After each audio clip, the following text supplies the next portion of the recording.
Oke, assalamualaikum warahmatullahi wabarakatuh. Selamat pagi semua. Pada pagi hari ini kita akan mulai belajar di mata pelajaran matematika wajib di bab pertama, yaitu induksi matematika. Untuk notasinya, yang pertama adalah notasi sigma. Sebelum kita masuk ke materi notasi sigma, di dalam matematika biasanya terdapat simbol-simbol yang memang di situ fungsinya untuk meringkas suatu bilangan atau suatu istilah. Contoh, semisal ada 2 ditambah 2 ditambah 2 sebanyak 3 kali, itu biasanya bisa ditulis dengan 2 dikali 3. Jadi hasil 2 tambah 2 tambah 2 itu dia sama dengan 2 kali 3. Ini adalah penjumlahan dirubah menjadi perkalian. Bagaimana dengan perkalian? Misal saya punya 3 dikali 3 dikali 3.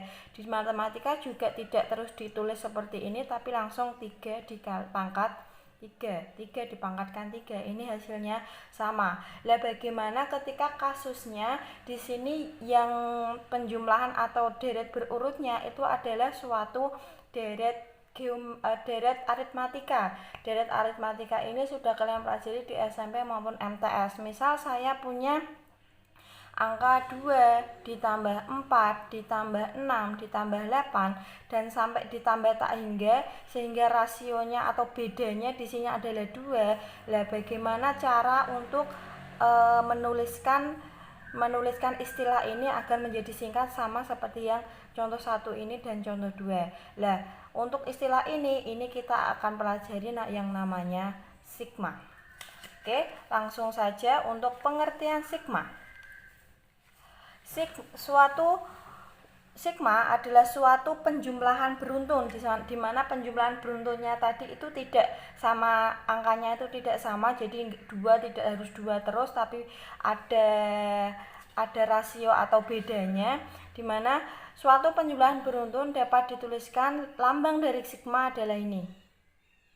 Lambang dari sigma adalah ini. Lah untuk mencari ini contoh yang saya utarakan yang terakhir tadi, ini untuk mencari suatu sigma yang diketahui barisan bilangannya itu ada 2 cara, yaitu yang pertama mencari batas bawah dan batas atas, yang kedua mencari rumus suku umum dan suatu penjumlahan.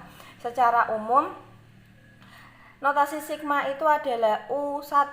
U1-nya tadi sebagai contoh adalah 2 ini tadi. U2 contohnya 4, U ditambah U3 adalah 6 sampai UN. UN ini adalah dijumlah sampai tak hingga. Dia adalah nilainya sigma, ini bacanya adalah sigma. Sigma I sama dengan 1 sampai N UI, dengan batas bawah adalah 1, batas bawahnya adalah ini. Batas bawahnya adalah 1 dan batas atasnya adalah N. Untuk lebih jelasnya kita langsung saja masuk ke contoh. Misal saya punya soal seperti ini. Tulislah penjumlahan 2 tambah 4 tambah 6 tambah 8 tambah 10 tambah 12 tambah 14 dalam notasi sigma. Jadi di sini bisa kita lihat bahwa bedanya atau beda dari deret ini adalah 2, 4, berarti 2 tambah 2 tambah 2 tambah 2 tambah 2. Secara singkat ketika kita mau membuat notasi sigma, bisa saja kita buat dia adalah sigma. Kita lihat dulu, kita jabarkan dulu.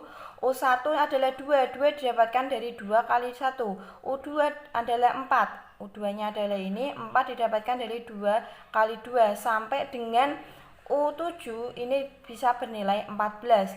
Karena di sini nilainya adalah 2 dan 14, di mana batas bawahnya itu adalah 2 adalah U1, dan batas atasnya adalah nilai terakhirnya adalah 14, batas atasnya adalah 7.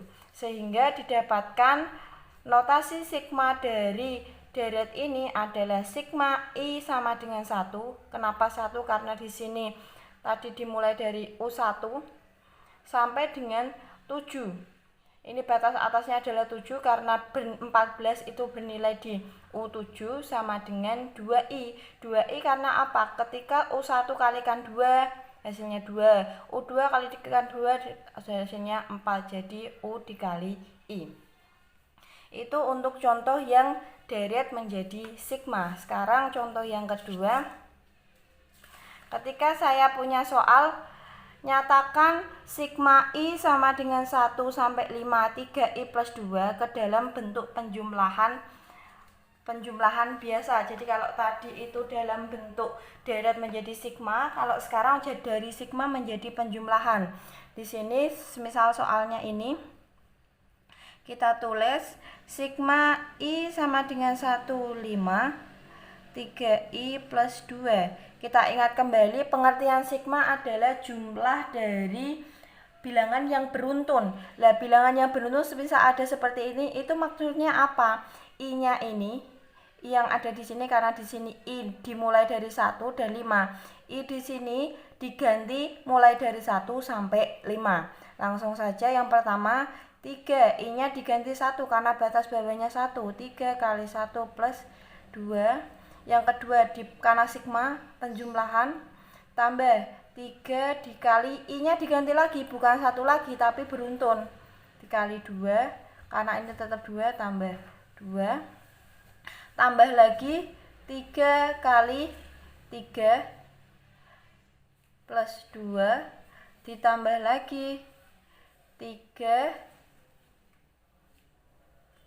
kali 4 plus 2 sampai dengan 3 kali 5 plus 2. Jadi maksud dari notasi sigma adalah batas bawahnya tadi 1, batas atasnya 5 adalah ini.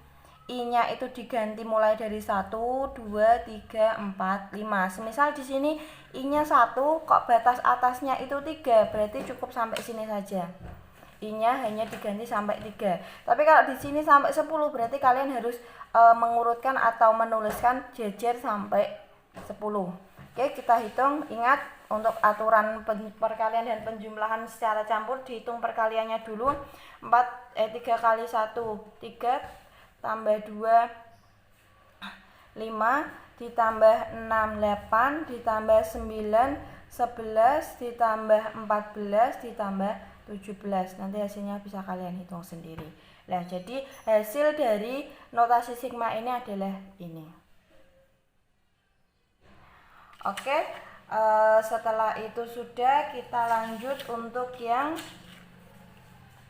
memperjelas lagi. Semisal saya punya nilai dari sigma I dimulai dari 1 sampai 3 3I, berarti bisa saya jabarkan menjadi 3 dikali dengan I-nya dimulai 1 ditambah 3 dikali I-nya 2 ditambah 3 dikali 3. Karena batas atasnya 1, berarti I-nya diganti dimulai dari 1. Batas atasnya 3, berarti sampai 3. Didapatkan 3 kali 3 3 kali 1 3 ditambah 6 ditambah 9. Hasilnya bisa kalian temukan sendiri. Oke, lanjut ke subbab yang kedua atau pembahasan yang kedua, yaitu tentang sifat notasi sigma. Sifat notasi sigma yang pertama adalah sigma I sama dengan N dikali A, dia sama dengan N kali A. Contoh sudah saya tuliskan di sini. Diketahui sigma I sama dengan 1 sampai 5, 10. Maka untuk mencari nilai sigma seperti ini tinggal N dikali A. N-nya adalah batas atasnya tadi, A-nya adalah suatu konstanta. Ini adalah konstanta. Jadi nilai dari contoh ini adalah 50. Ini sifat yang pertama. Sifat yang kedua, sigma I sama dengan 1 sampai N, K UI sama dengan K sigma I sama dengan 1 N UI. Langsung masuk contoh. Misal saya punya sigma seperti ini itu konstantanya ini bisa dikeluarkan bisa dimajukan ke depan. Jadi kita hanya perlu menghitung sigmanya saja. Jadi bisa dibuat kalau kita mau hitung manual, berarti kan 2 dikali I-nya kan mulai dari 1 sampai 4. 2 dikali 1 ditambah 2 dikali 2 tambah 2 kali 3 sampai dengan 2 kali 4. Hasilnya adalah 2 ditambah 4 ditambah 6 ditambah 8.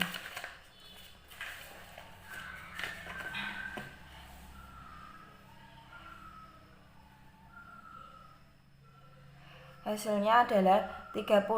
Nah, ketika kita menggunakan sifat ini, bisa juga kita mengerjakannya dengan duanya ini dipindah keluar, sisa sigma I sama dengan 1, 4, I sama dengan duanya kita ditaruh di luar dulu, I-nya kita mulai dari 1 ditambah 2 ditambah 3 ditambah 4 sama dengan 2 dikali dengan 15, hasilnya adalah 30.